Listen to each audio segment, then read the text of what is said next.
বন্ধুরা, আজকের গল্পের নাম শিকড়ের টান।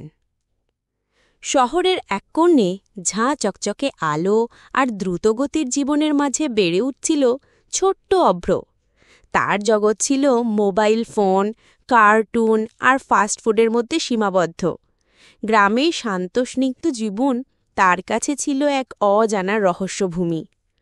গরমের ছুটিতে যখন তার মা বাবা তাকে গ্রামের দাদু দিদার কাছে রেখে যেতে চাইল, অভ্র প্রথমে মুখ গোমড়া করে বসেছিল। ইন্টারনেট ছাড়া, বন্ধুদের ছাড়া সে কিভাবে দিন কাটাবে ভেবেই তার মন খারাপ হয়ে গেছিল। আমি যাবো না, অভ্র বায়না ধরেছিল। ওখানে তো কিছুই নেই করার মতো। কিন্তু তার মায়ের স্নেহপূর্ণ অথচ দৃঢ় কণ্ঠস্বর তাকে আশ্বস্ত করেছিল, একবার গিয়ে দেখো তো বাবা, খুব ভালো লাগবে। অনিচ্ছা সত্ত্বেও অভ্র রওনা হলো গ্রামের পথে।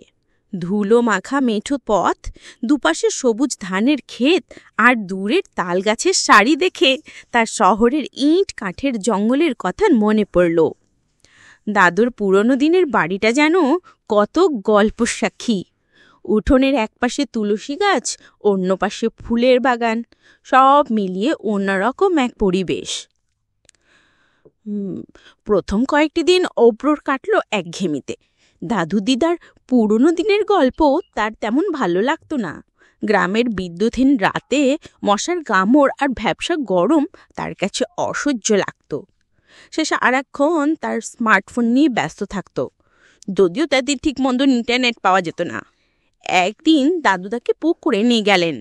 অভ্র প্রথমে ভয় ভয় পালো, কিন্তু ঠান্ডা জলের স্পর্শে তার শরীরে ক্লান্তি যেন দূর হয়ে গেল। দাদুর হাত ধরে সে সাঁতার কাটতে শিখল। পুকুরে স্বচ্ছ জলে ছোট ছোট মাছের ঝাঁক দেখে তার আনন্দ হলো। বিকেলে দাদুর সাথে সে গ্রামের পথে হাঁটতে বেরোত। রাখেলি বাঁশির সুর, পাখির কলতান আর ঝিঞ্জি পোকার ডাক, এই সব শব্দ তার কাছে নতুন ছিল। দাদু তাকে বিভিন্ন গাছের সাথে পরিচয় করিয়ে দিতেন, শেখাতেন কোন ফুল কী রঙের আর কোন ফলের কী নাম। অভ্র অবাক হয়ে দেখত প্রকৃতির এই বিশাল ভান্ডার। দিদা তাকে নিজে হাতে রান্না করে খাওয়াতেন। সেই মাটির চুলোর ধোয়ায় ভেজা খাবার, শাকসবজি আর পুকুরের টাটকা মাছের স্বাদ অভ্র কোনো দিন ভোলেনি। রাতে দাদুল করলে মাথা রেখে যখন সে পুরানো দিনের রূপকথার গল্প শুনত, তখন তার মনে অদ্ভুত শান্তি অনুভব হতো।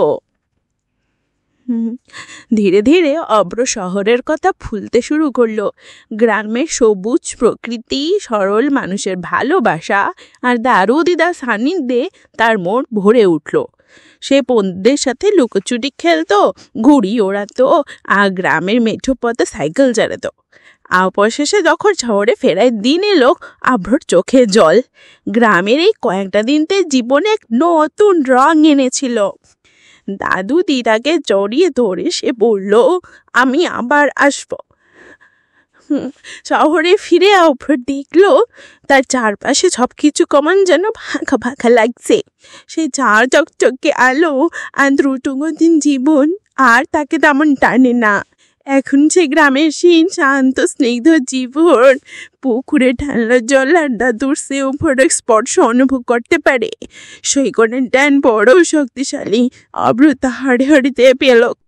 এরপর থেকে প্রতি ছুটিতে অভ্র ছুটে যায় তার গ্রামে, তার শিকড়ের কাছে।